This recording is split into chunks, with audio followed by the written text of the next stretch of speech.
ত্রিপুরা স্বশাসিত জেলা পরিষদ নির্বাচনের ফলাফল ঘোষিত হয়েছে। ফলাফল আপনাদের প্রত্যেকেরই জানা রয়েছে।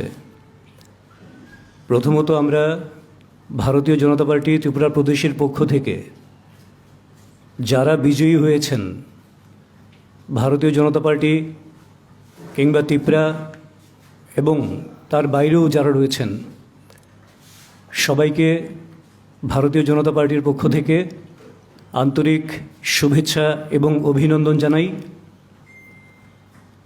এই নির্বাচন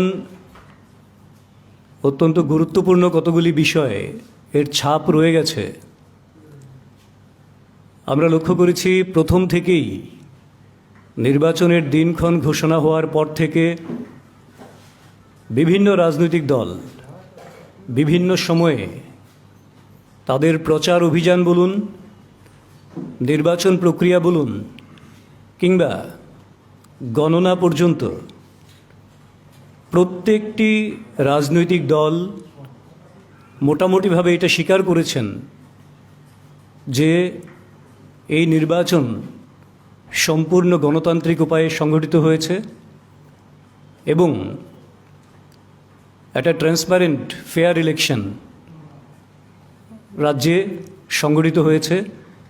তার মানে যারা কিছুদিন পর পর রাজ্যের গণতন্ত্র বিষয়ে বিভিন্ন রকম কথা বলার চেষ্টা করেছেন, তারা নিজেরাই আবার এবারের নির্বাচনকে কেন্দ্র করে নিজেদের ভুল বুঝতে পেরে স্বীকার করেছেন যে রাজ্যে সম্পূর্ণ গণতান্ত্রিক বাতাবরণ বজায় রয়েছে। দ্বিতীয় বিষয় হলো, এই নির্বাচনে আমরা 2018 সাল থেকে যেটা শুরু হয়েছিল, দীর্ঘ 25 বছরের সিপিআইএম শাসনের অবসান ঘটিয়ে রাজ্যবাসী ভারতীয় জনতা পার্টির নেতৃত্বে সরকার প্রতিষ্ঠিত করেছে রাজ্যে, এবং সেই সময় থেকে আজ পর্যন্ত আমরা নির্বাচনী ফলাফল যদি লক্ষ্য করি তাহলে এটা স্পষ্ট যে ভারতীয় জনতা পার্টির ভিত্তি গ্রাম পাহাড় সমতল প্রত্যেকটি জায়গায় মজবুত রয়েছে এবং সেটাকে মানুষ ভারতীয় জনতা পার্টিকে গ্রহণ করেছে, তার সঙ্গে ভারতীয় জনতা পার্টির সঙ্গে মানুষ রয়েছে। আপনারা অবগত আছেন, রাজ্যে ভারতীয় জনতা পার্টি আইপিএফটির সঙ্গে শরিক হিসেবে সরকার পরিচালনা করছেন এবং ভারতীয় জনতা পার্টি জোট ধর্মে বিশ্বাসী। সেটা শুধু ত্রিপুরায় নয়, সারা দেশে বিভিন্ন প্রান্তে আমরা জোটকে যথাযোগ্য সম্মান দিয়ে তাদের সঙ্গে সৌহার্দ্যপূর্ণ পরিবেশে সরকার পরিচালনা করি কিংবা নির্বাচনে অবতীর্ণ হই। এবার এডিসি নির্বাচনেও তাই ঘটেছে এবং আগামী দিনেও আমরা জোট ধর্ম বজায় রেখেই সরকার পরিচালনা করার জন্যে আমরা অবশ্যই প্রতিশ্রুতিবদ্ধ থাকব। সেই সঙ্গে আমরা আশা করব এডিসিতে যে সরকার হবে স্বশাসিত জেলা পরিষদের, ওনারা রাজ্য সরকারের সঙ্গে সহযোগিতা এবং সৌহার্দ্যপূর্ণ পরিবেশে রাজ্য সরকারের যেটা মূল উদ্দেশ্য, এক ত্রিপুরা শ্রেষ্ঠ ত্রিপুরা নির্মাণ এবং অন্ত্যোদয় থেকে শুরু করে প্রত্যেক অংশের মানুষের জীবনমানের উন্নতি বিধান, সেই লক্ষ্যে রাজ্য সরকারের বহু পরিকল্পনা রয়েছে, কেন্দ্রীয় সরকারের বহু প্রকল্প রয়েছে আদরণীয় প্রধানমন্ত্রী নরেন্দ্র মোদীজির, যেগুলি এডিসি এলাকা সহ গোটা রাজ্যের মানুষের জন্য উপকার সাধন করে আসছে। আশা করব এডিসিতে যিনি দায়িত্বপ্রাপ্ত হবেন, ওনার নেতৃত্বে রাজ্য সরকারের সঙ্গে পারস্পরিক সহযোগিতা সৌহার্দ্যপূর্ণ অবস্থান নিয়ে ওনারা সেখানে এই উন্নয়নের ছোঁয়া অন্ত্যোদয় পর্যন্ত সমস্ত অংশের মানুষের কাছে পৌঁছে দেবেন, রাজ্যের স্বার্থে, বৃহত্তর মানুষের স্বার্থে। এবং তাদেরকে আবারও শুভেচ্ছা জানাবো। এবার নবেন্দুদা কিছু বলবেন। নবেন্দু ভট্টাচার্য আমাদের মুখপাত্র। নির্বাচন সম্পূর্ণ হয়েছে, ভোটের ফলাফল বেরিয়ে এসছে। আমাদের আসন সংখ্যা কত সেটা আপনারা জানেন। আমরা নির্দিষ্ট সংখ্যক আসনে আমাদের প্রার্থী আমরা দিয়েছিলাম। তবে কোনো কালেই সরকার গঠন কিংবা ক্ষমতার দখল এটা আমাদের মূল লক্ষ্য থাকে না। আমরা যে কাজ করি সেটা হচ্ছে মানবতার স্বার্থে আমাদের যে মতাদর্শ তা প্রতিষ্ঠার চেষ্টা আমরা করি। সেই লক্ষ্যে কাজ চলছে এবং তার একটা স্পষ্ট ইঙ্গিত আছে যে জনজাতি অধ্যুষিত এলাকায় আমাদের গ্রহণযোগ্যতা উত্তরোত্তর বৃদ্ধি পাচ্ছে। আরও কয়েকটি আসন নিশ্চয়ই আমরা পেলে আরও বেশি খুশি হতাম, কিন্তু দেখা গেছে সামান্য ভোটের ব্যবধানে কিছু কিছু ক্ষেত্রে ভোট কাটাকাটির কারণেও হয়তো আপনাদের মাধ্যমেই অ্যানালাইসিস উঠে এসেছে ইতিমধ্যেই। আমরা আবার পরে এগুলি বসে আমরা বিবেচনা তো করবই, কিন্তু দেখা গেছে আমাদের অবস্থান দৃঢ় হয়েছে। পরিষদ দখল করা মূল বিষয় নয়, কিন্তু আমরা এই প্রথম জনজাতি অধ্যুষিত এলাকায়, বিশেষ করে স্বশাসিত জেলা পরিষদে আমাদের অস্তিত্বের জানান দিলাম আমরা। এবং এই নির্বাচনে আরও কয়েকটা বিষয় সামনে উঠে এসেছে। সুব্রতদা আগেই বলেছেন, আমরা এর আগেও বলেছি, ভোটের দিনেও আমরা বলেছি, এই প্রথম স্বশাসিত জেলা পরিষদে একটা নির্বাচন হয়েছে যেখানকার যে সাধারণ মানুষ যারা ভোটাররা তারা স্বাধীনভাবে তাদের মতাধিকার প্রয়োগ করতে পেরেছেন। এটা প্রথম নির্বাচন স্বশাসিত জেলা পরিষদের প্রকৃত অর্থে। এর পরবর্তী যে বিষয়টা আসে, যারা এতকাল ধরে জনগণের ভোটাধিকার হরণ করতেন, যারা সর্বহারার কথা বলে সর্বহরার ভূমিকা নিতেন, তারা নিশ্চিহ্ন হয়ে গেছেন। এটা স্বশাসিত জেলা পরিষদে একটা নতুন যুগের সূচনা। এই রাজ্যের জন্য এটা একটা দৃষ্টান্ত। বিধানসভা নির্বাচনের মধ্য দিয়ে শুরু হয়েছিল, আর স্বশাসিত জেলা পরিষদে আজ স্পষ্ট প্রমাণ মিলল। বামেরা আগে এই জনজাতি অধ্যুষিত এলাকা দিয়েই তাদের হিসাব শুরু করতেন, আজ সেখানে তারা শূন্যের কোঠায়। আগামী দিনে তারা নিশ্চিহ্ন হয়ে যাবেন এ রাজ্য থেকেও। গতকাল তারা সাংবাদিক সম্মেলন করে আমাদের দিকে আঙ্গুল তুলছিলেন। আজকে তারা জানি না কি বলবেন, কার দিকে আঙ্গুল তুলবেন, কি কারণে তাদের এমনটা হয়েছে। আপনাদের মনে থাকবে এই দলটাই হিসাব দিত তাদের সদস্য সংখ্যা কত, তাদের গণসংগঠনগুলির সদস্য সংখ্যা কত। অনেক সময় এমনটা মনে হতো এই সমস্ত সংখ্যা জুড়ে দিলে রাজ্যের জনসংখ্যারও বেশি হয়ে যায়। আজকে তাদের অবস্থাটা কি, এটাই হচ্ছে প্রমাণ। গণতন্ত্রের বাইরে গিয়ে একনায়কতন্ত্র কায়েম করার চেষ্টা করতে গেলে কি হয়, এটা একটা তাদের দৃষ্টান্ত। আরেকটি দৃষ্টান্ত তৈরি হয়েছে এখানে, এটা বিভিন্ন জন বিভিন্নভাবে ব্যাখ্যা করবেন। মতাদর্শহীন রাজনৈতিক দলগুলির কি হয়, কোনো রাজনৈতিক দলের যদি মতাদর্শ না থাকে তার অবস্থাটা কি দাঁড়ায়, তাও মানুষের সামনে উঠে এসছে। তো বিভিন্ন দিক থেকে এই বিষয়, এইবারের নির্বাচন যথেষ্ট প্রাসঙ্গিক। যারা স্বশাসিত জেলা পরিষদে দায়িত্ব পালন করবেন, আমাদের তরফ থেকে আশা থাকবে তারা জনজাতি অংশের মানুষের, অজনজাতি অংশের মানুষের, সকল অংশের মানুষের স্বার্থ রক্ষায় সচেষ্ট থাকবেন, একটা সুস্থ অগ্রগতির দিকে নিয়ে যাবেন এই অংশকে। দীর্ঘদিন ধরে এই অংশ, এই রাজ্যের একটা বড় এলাকা তা পিছিয়ে ছিল, তার অগ্রগতিতে সহায়ক ভূমিকা নেবেন, এটা আমরা প্রত্যাশা করি। আপনাদের যদি কোনো জিজ্ঞাসা কিছু থাকে। জিজ্ঞাসার আগে আমি একটা আবেদন রাখতে চাই। স্বশাসিত জেলা পরিষদ অঞ্চল সহ গোটা রাজ্যের মানুষের কাছে ভারতীয় জনতা পার্টি ত্রিপুরা প্রদেশের পক্ষ থেকে নির্বাচন একটা গণতান্ত্রিক প্রক্রিয়া, নির্বাচন সম্পন্ন হয়েছে সুষ্ঠুভাবে। কাজেই সমস্ত দলমত নির্বিশেষে সবার কাছে আমরা বিজেপি ত্রিপুরা প্রদেশের পক্ষ থেকে আবেদন করব, প্রত্যেকে সমস্ত ভেদাভেদ ভুলে রাজ্যের উন্নয়নে সামিল হন।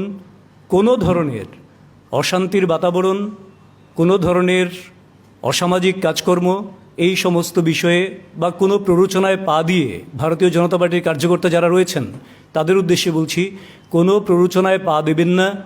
সবাই মিলে চলুন আমরা এক ত্রিপুরা শ্রেষ্ঠ ত্রিপুরা গড়ে তোলার লক্ষ্যে, যে লক্ষ্য নিয়ে রাজ্য সরকার কাজ করছেন, সেটাকে বাস্তবায়নের জন্যে আমরা সবাই পরস্পরের কাঁধে কাঁধ মিলিয়ে আমরা এই উন্নয়ন কর্মযজ্ঞে সামিল হই এবং কোনো ধরনের অশান্তির পরিবেশ যদি কেউ তৈরি করার চেষ্টা করে তাহলে সঙ্গে সঙ্গে প্রশাসনের সাহায্য সহায়তা নেবেন। হ্যাঁ, যদি কোনো প্রশ্ন থাকে প্লিজ। নির্দল প্রার্থীদের নির্বাচনে প্রতিদ্বন্দ্বিতা করাটাই কি বিজেপির এডিসি ক্ষমতা দখল থেকে দূরে রাখলো? এটা একটা বিষয়। আর 2 নম্বর প্রশ্ন, 2023 বিধানসভা নির্বাচনের আগে এডিসি নির্বাচনের ফলাফলে বিজেপি কি রাজনৈতিক শিক্ষা নিল? না, এককভাবে আমরা তো ক্ষমতায় আসার মতো অবস্থানের জন্য আমরা প্রার্থীও দেইনি। এককভাবে আমাদের জোট সঙ্গী ছিল।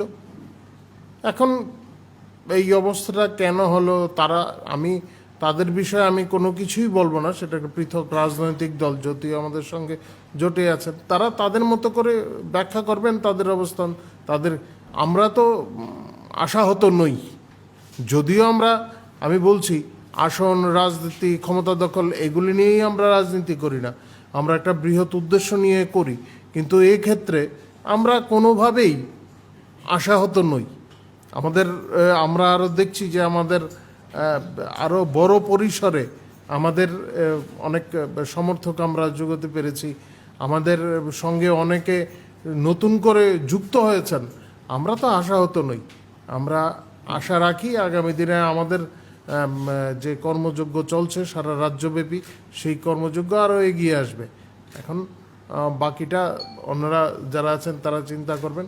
আর আগামী বিধানসভা নির্বাচনে যেটা হবে সেটা এখন থেকে আগাম বলে দেওয়া যায়। বর্তমান পরিস্থিতির নিরিখে 17টি আসন আছে বামেদের, সেটাও শূন্যের কোঠায়, সে 00 হবে। আচ্ছা, এডিসি নির্বাচনে নির্দিষ্ট আসনে বিজেপি প্রার্থী দিয়েছে এবং যে কটা আসনে জয়ী হয়েছে, যদি জোট প্রার্থীকে আরো বেশি আসনের বদলে কম আসন দেওয়া হতো তাহলে কি ফলাফলটা কিরকম হতো? সেগুলি আপনারা জানেন, নির্বাচনের আগেই অনেক কিছু ঘটনাক্রম হয়েছে। এখন এইগুলির বিষয়ে আমাদের তো আলোচনা হবে নিশ্চয়ই। এখনই আমি আগ বাড়িয়ে তাদের বিষয়ে কিছু বলতে চাই না। তারা নিজেরা সিদ্ধান্ত নেবেন, তারা নিজেরা যাচাই করবেন তাদের অবস্থানটা কি আছে, তাদের জনভিত কি আছে, তারা নিজেরাই সিদ্ধান্ত নেবেন, তারা নিজেই জানেন। যখন আমাদের সঙ্গে বৈঠক হবে তখন চর্চা নিশ্চয়ই হবে। না, এটা নিয়ে কি কোনো আফসোস হচ্ছে যে আইপিএফটিকে বেশি আসন দিয়ে দেওয়া হয়েছে? আমি প্রথমেই শুরুতেই বলেছি, আমরা একটা দর্শন প্রতিষ্ঠার লক্ষ্যে কাজ করি। আর নয়তো আমরা এতকাল ধরে, শুধু এ রাজ্যে নয় সারা ভারতে, আমরা দীর্ঘ সময় ধরে বিরোধী আসনেই ছিলাম। অন্যথায় আমরা বাঁকা পথে আসতে হলে তো আমরা নিতেই পারতাম। শুধুমাত্র ক্ষমতা দখলের রাজনীতিতে আমরা লিপ্ত নই।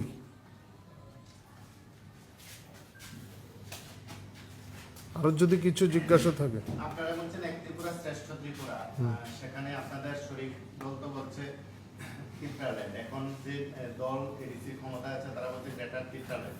আবার আপনাদের মতন নেত্রী যেখানে সাংসদ বলেছেন তারা গ্রেটার ত্রিপুরা চাই। প্রকৃত বিষয়টা কি? এটা কি শুধু রাজনৈতিক শব্দ না প্রকৃত কোনো দলের আদর্শ ভাব? আপনি যদি বলেন আসলে এই সাংবাদিক সম্মেলনে বসে এই সমস্ত বিষয়ে চর্চা করাটা একটু আলাদা একটা বিষয়। এ নিয়ে চর্চা করলে ভালো। আমরা প্রত্যেকেই যারা একাত্ম মানবতাবাদে বিশ্বাসী, তারা প্রত্যেকেই আমরা স্বপ্ন দেখি। আমি হয়তো থাকবো না, অত 5th জেনারেশনও চলে যাবে, আরও 5টি জেনারেশন চলে যাবে, কিন্তু আমরা স্বপ্ন দেখি অখণ্ড ভারতের, আর অখণ্ড ভারত যেদিন হয়ে যাবে সেদিন এই সমস্ত ছোটোখাটো দাবি সবই তাতে সমাহিত হয়ে যায়। আমরা সাংস্কৃতিক রাষ্ট্রবাদে বিশ্বাসী। আমরা মনে করি না কোনো অংশে আমরা ক্ষমতা দখল করে ক্ষমতার নিয়ন্ত্রণ এনে শাসনতান্ত্রিক ব্যবস্থাদির মাধ্যমে এই সমস্ত বিষয় হয়। আমরা মনে করি এই সমগ্র এই যে অখণ্ড ভারত যেটা বলছি আমি, যে ভারতীয় উপমহাদেশ জম্বুদ্বীপ, তাতে একই সংস্কৃতি বিরাজ করে এবং ওই সংস্কৃতির ভিত্তিতে আমরা সাংস্কৃতিক রাষ্ট্রবাদে বিশ্বাসী। এই সমস্যাই একটা রাষ্ট্র, আমরা তাতে বিশ্বাস করি। এখন মাঝে মধ্যে যদি কেউ এর ধরনের তুলেন তাতে কিছু যায় আসে না, যে আমরা অনেক বৃহৎ পরিসরে আমরা চিন্তা করি, আমাদের যে দর্শন সেটা আমরা মজ্জাগত করার চেষ্টা করি আমরা, এবং সেই মতোই আমরা কাজ করি। 2023 সালে কি ত্রিপুরা মতা বা প্রদ্যুৎ কিছু রাজনৈতিক দল বা তাদের যে মোর্চার সাথে বিজেপির মহাজোট বা তা হতে পারে, যেমন প্রায় বিএনপির ক্ষেত্রে 2018 সালের আগে হয়েছে? ভবিষ্যৎ বক্তা আমি নই, সিপিএম অনেক সময় করে দেখলাম। আমি তো ওই সমস্ত বিদ্যায় আমার পারদর্শিতা নেই। তবে রাজনীতি যে আঙিনায় অনেক দিন ধরে দেখছি কি হচ্ছে, কোথায় কি হচ্ছে, এক সময় আপনাদের সঙ্গেই ছিলাম, আর সেই অভিজ্ঞতার ভিত্তিতে বলতে পারি রাজনীতি আগাম কিছু বলা কঠিন। রাজনীতিতে ভবিষ্যতে অনেক কিছুই হতে পারে। হ্যাঁ, অনেকেই আমার সঙ্গে আসতেও পারেন, অনেকে আবার মানে দূরেও থাকতে পারেন। সে ভবিষ্যৎ বলবে কখন কি হয়। আমি শুরু থেকেই বলছি আমরা একটা মতাদর্শ নিয়ে কাজ করি, আর এই মতাদর্শ প্রতিষ্ঠার লক্ষ্যে কাজ করি, সেটাই আমাদের বড় উদ্দেশ্য। 2023 নির্বাচনের আগে এডিসি নির্বাচন গুরুত্বপূর্ণ বা তাৎপর্যপূর্ণ, এই জায়গাতে দাঁড়িয়ে বিজেপি এবং আইপিএফটি দলের পরাজয় কোথাও না কোথাও 2023 বিধানসভা নির্বাচনে আমি শুরু থেকেই বলছি আমি কিন্তু পরাজয় মানতেই নারাজ। পরাজয়টা কিভাবে দেখছেন? আমি তো পরাজয় মনেই করি না। আমরা 11টি আসনে আমাদের প্রার্থী ছিল, আর আমরা আমাদের যে জোট সঙ্গী তার সঙ্গে আমাদের 3টি আসনে আমাদের লড়াই হয়েছে, বন্ধুত্বপূর্ণ লড়াই। সেখান থেকেও আমরা একটি আসন পেয়েছি। তো আমাদের তো পরাজয় মানতেই রাজি না। আমরা নিয়ন্ত্রণ আনতে পারিনি, আমাদের জোট সঙ্গী তারা খাতা খুলতে পারেননি, সেক্ষেত্রে তারা বিবেচনা করবেন কেন পারেননি। আমরা তো আমাদের পরাজয় মানতেই নারাজ, এবং আমরা বলবো আমরা সফল হয়েছি।